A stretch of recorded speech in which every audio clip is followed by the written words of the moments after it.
Okay, hi there, you're watching Tart TV, and I've got Tim Charody, who's a travel videographer, and he's done some pretty cool stuff in his time. Like, he's done stuff for the National Geographic Adventure Channel and all sorts of things.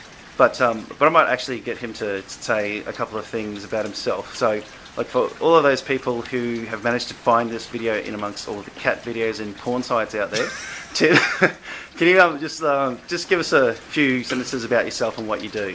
Okay, so I'm a filmmaker and a travel host. I've done a show for National Geographic Adventure called Rome. We did that for a couple of years, and I think that's still airing on the channel.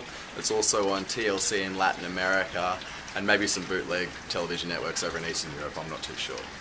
Okay, well, Tim's been trying to make me look good. He's, as I said before, a travel videographer. We're here at Grit Boss National Reserve. Lovely weather, by the way. It is. It's pissing down from a great height, but look, it doesn't matter. But you know, we're having a great time here, and Tim's been filming us and everything. But what's involved in your shoots? What sort of stuff do you do?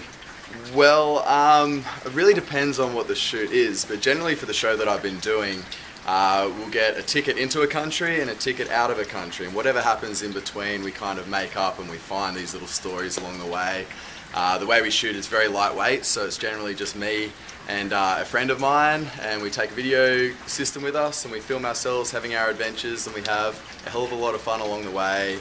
And we actually edit a lot of our stuff as well, so we kind of do everything from start to end, and then we just sell it on to the network afterwards. Look, it sounds like an awesome job, but very cool.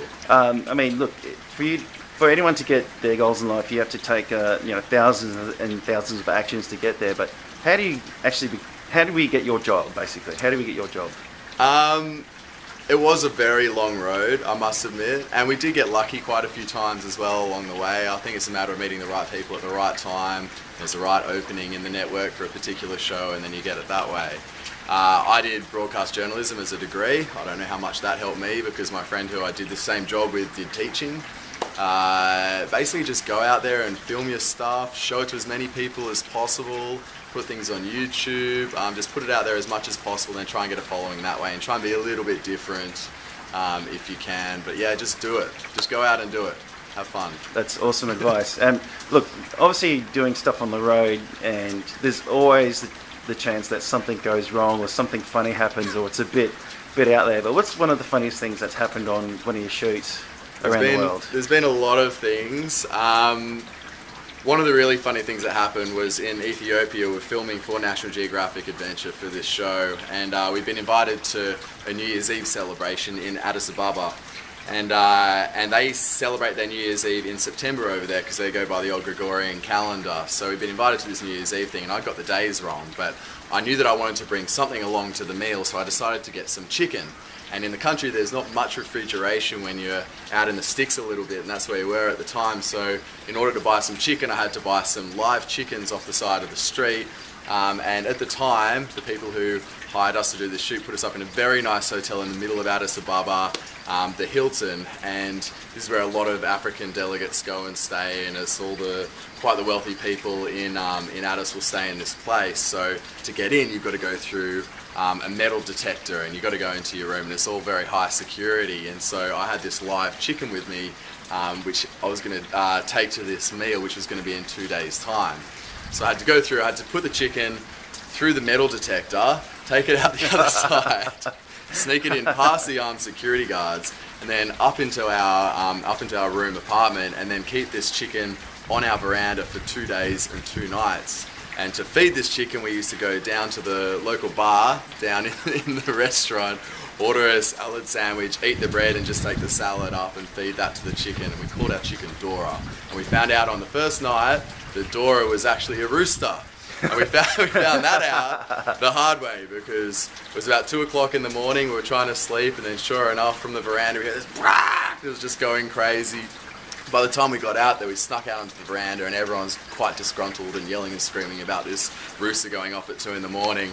And we looked down, and the security guards are down there with flashlights and guns drawn. Everyone's telling them to shoot this bloody rooster. So we had to get we had to get Dora. Shoot the rooster. Shoot the rooster. And then we had to put my hand over the beak of Dora and pull her in, and we kept her in the bathroom for the next 2 days, and she made a hell of a mess. Yeah, but she's still alive, She's isn't still she? alive. So the story goes, we became such good friends with this particular rooster, Dora, that we couldn't bring ourselves to see her get killed for lunch. So we said to the guy that we had lunch with, give this to your son as a pet. And I actually got an email, well, I actually got a Facebook message not long ago by someone who went to Ethiopia and met the same guy that we had the lunch with, and apparently his son still has a rooster as a pet to this day. So there's a gold lining to that story. Look, I'm happy you saved the world from a few more chicken nuggets. But anyway, look, I'm looking forward to seeing more of your stuff on the TV. Like it's pretty cool. But look, if you want to find out more, check out Tim's website at elsewhereproductions.com. But look, thanks. Or go and check out Rome TV on Facebook. Rome TV on Facebook. Okay, that's cool. All right, look, Tim, thanks for your time, mate. And nice to hang out with the Travel Tart as well. He's a legend. Yeah, thanks, mate. High five. High five. There we go. Thanks, mate.